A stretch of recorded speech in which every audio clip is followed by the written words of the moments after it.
नमस्कार साथियों, कैसे हैं आप सभी। आई होप आप सभी अच्छे होंगे, स्वस्थ होंगे, मस्त होंगे। दोस्तों, आज के सेशन के माध्यम से हम जानने वाले हैं कक्षा 7 गणित अभ्यास 3B। दोस्तों, इस एक्सरसाइज के सभी इंपॉर्टेंट क्वेश्चंस को हम डिटेल में कवर करेंगे। लेकिन अगर आप सभी चैनल पर नए हैं तो चैनल को भी सब्सक्राइब करें और वीडियो को अपने दोस्तों में भी शेयर करें। क्वेश्चंस करने से पहले हम कुछ बेसिक चीज़ों को जानेंगे ताकि ये क्वेश्चंस करने में आपको आसानी हो।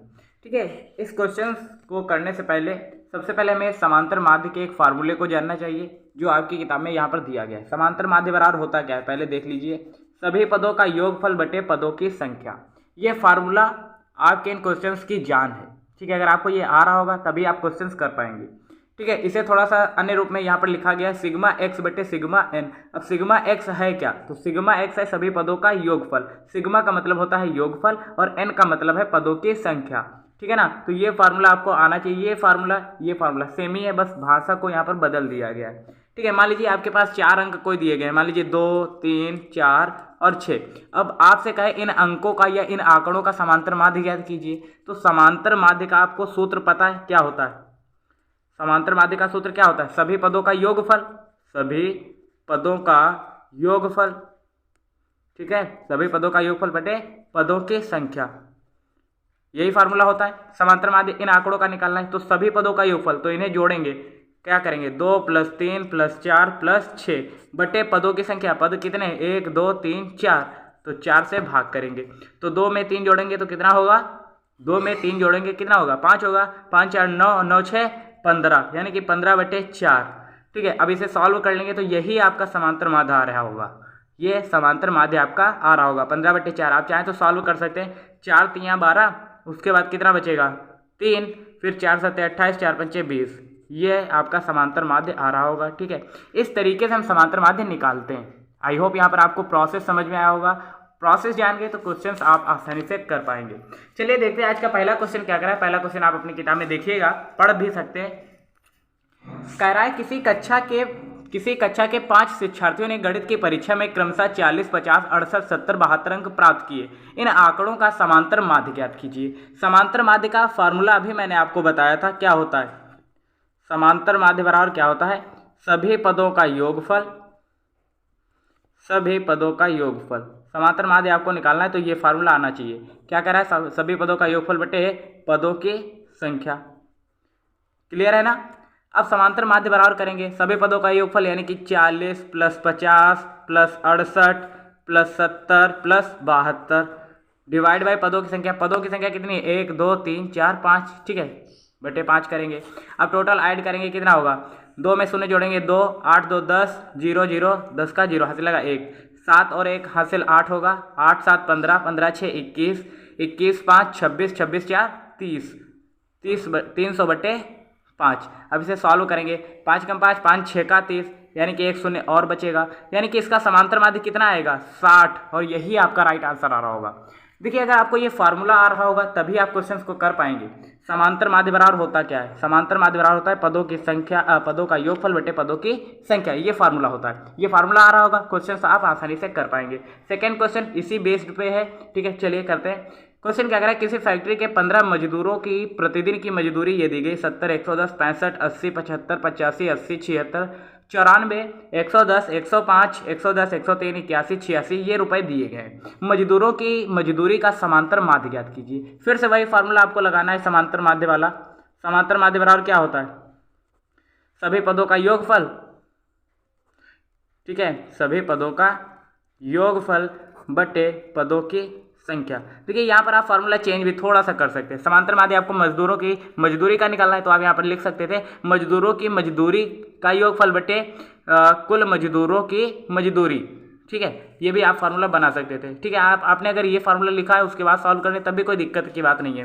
टोटल को हम ऐड में लिखेंगे, कैसे लिखेंगे, 70 + 110 + 65 + 80 + 75 + 85 + 80 + 76 + 94 + 110, ठीक है, + 105 + 110 + 103 + 81 + 86। और इन टोटल के आपको पता है 15 मजदूर है तो इनकी मजदूरी भी 15 होगी, 15 जगह पर, तो 15 से भाग कर देंगे। टोटल करेंगे तो यहाँ पर आपका देखिए आप ऐड करेंगे तो 1320 करके आएगा बटे 15। ठीक है, इसे सॉल्व करेंगे तो 15 8 120 होता है, 12 बचेगा, 15 8 120, यानी कि इनका समांतर माध्य कितना आएगा, तो 88 आएगा समांतर माध्य रुपए। ठीक है, और यही आपका राइट आंसर आ रहा होगा। इनका टोटल आप कर लीजिएगा तो 1320 ही आएगा। ठीक है, हमने डायरेक्ट लिख लिया ताकि वीडियो लंबी ना हो।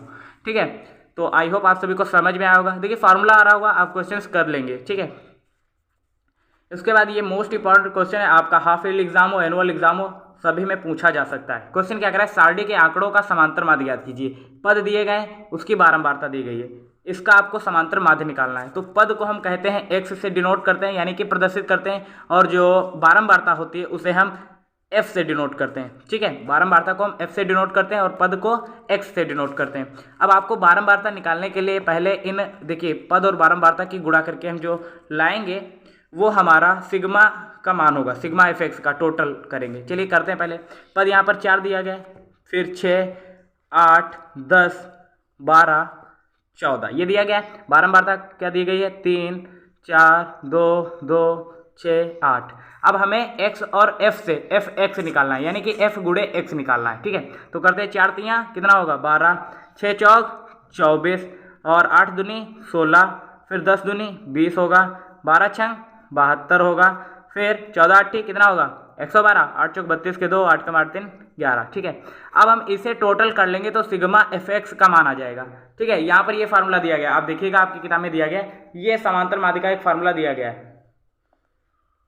ठीक है, सिग्मा एफ एक्स आपको निकालना है। ठीक है, एफ ऑफ एक्स निकालेंगे, ठीक है, एफ एक्स हो जाएगा, टोटल कर लेंगे तो सिग्मा एफ एक्स हो जाएगा। टोटल करते हैं, 2 4 6 होगा, 6 6 12, 12 और 2 कितना होता है 12 2 14 2 16 के 6 यहाँ से लगा 1, तो 1 1 2 हो जाएगा, 4 5 2 7 7 7 14 15 के 5 हासिल 1, तो 256 ये तो आ गया आपका सिग्मा एफ एक्स का मान। अब यहाँ पर जो आएगा ये सिग्मा एफ का मान आएगा। ठीक है, सिग्मा का मतलब होता है योग और एफ है यानी कि बारंबारता का योग, यानी कि ये क्या है बारंबारता का योग। ठीक है, आप साइड में लिख लीजिएगा ताकि आपको पता रहे ये हम सिग्मा एफ कहते किसे हैं। ठीक है, तो बारंबारता का योग। ठीक, चलिए करते हैं, कितना होगा 3 और 4 7 2 9 2 11 11 और ये टोटल 14 हो जाएगा, 11 और 14 कितना होगा 25। ठीक है, इतना होगा।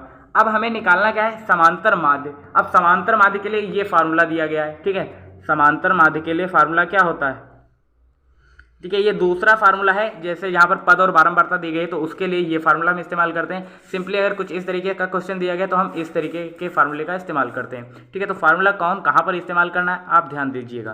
ठीक है, सिग्मा एफ एक्स बटे सिग्मा एफ, तो सिग्मा एफ एक्स का मान कितना है 256 बटे सिग्मा एफ का मान कितना है 25, भाग करेंगे तो 25 से कम 25 आएगा, फिर 6 बचेगा तो 0 दशमलव लगाएंगे, फिर 25 दूना 50, फिर 1 बचेगा और 25 दूना 50 10 25 चौक 100, यानी कि 10.24 इसका समांतर माध्य आ रहा होगा। हमने किया कैसे, पहले पद जो दिए गए थे उसे x मान लिया, बारंबारता f मान ली, इस क्रम में हमने इसे व्यवस्थित क्रम में लगाया। उसके बाद हमने पद और बारंबारता की गुणा करके सिग्मा एफ एक्स का मान निकाला। सिग्मा एफ एक्स का मान इसलिए निकाला क्योंकि बारंबारता निकालने के लिए आपको सिग्मा एफ एक्स बटे सिग्मा एफ करना होता है इस फार्मूले के लिए।